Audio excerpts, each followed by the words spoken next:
The first one would be to acquire a huge body of knowledge.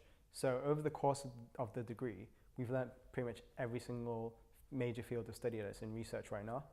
So this has given us a huge pool to go from. And then in future careers in later life, if you ever need to go back on it, we'll always have that data, which might not happen at a different institution where perhaps they did not teach a certain thing, so that if you needed that data, you'd have to actually learn it yourself. The second attribute that we've learned over our degree is how to tackle an unfamiliar problem. So whenever we're given an unfamiliar problem in homeworks or in an exam, we've been taught ways to compartmentalize it into the things that we do know. So therefore, we can actually break it down into a solution and get the right answer. The third attribute that we've been given over this degree is using quantitative data. So every single time we have to take down a measurement or produce an analysis, we always have to write numbers next to that. We always have to say exactly how much or how little something is. And even when we take a measurement, we need to give an error as well. And that's something that's been ingrained into us. So by giving errors, we know exactly how much we don't know.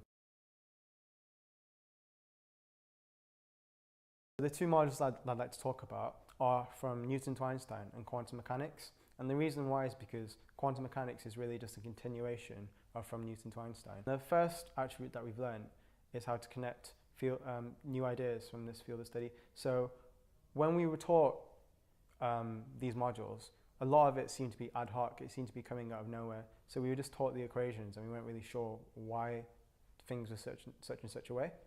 But when you actually get a broader understanding of the rest of the syllabus, particularly the maths modules and also some other modules related to motion, you actually see exactly where these equations are coming from, and you see how the actual thinkers and scientists who came up with them, you see their thought process and you see what they were thinking, and it gives you a much greater understanding of where everything comes from. And this is really great, especially if you need to sort of derive an equation in an exam, or just for your own benefit, really. The second point I'd like to bring up, which links in really well, is that when you're learning about these for the first time, it's so unfamiliar, it's just so bizarre, especially special relativity, the Einstein stuff, and then the whole of quantum mechanics, because it's like nothing we've got in the regular everyday world that we live in. So because it's so weird and such an unfamiliar world, once you actually do spend the time and knuckle down and understand it, you feel like you've accomplished something really, really well. So you have a really great sense of intellectual integrity, and you carry that with you after you graduated. And it's something that I think that's really great about a physics degree, that you actually feel that you've achieved something quite significant, because it's not a very easy thing to do.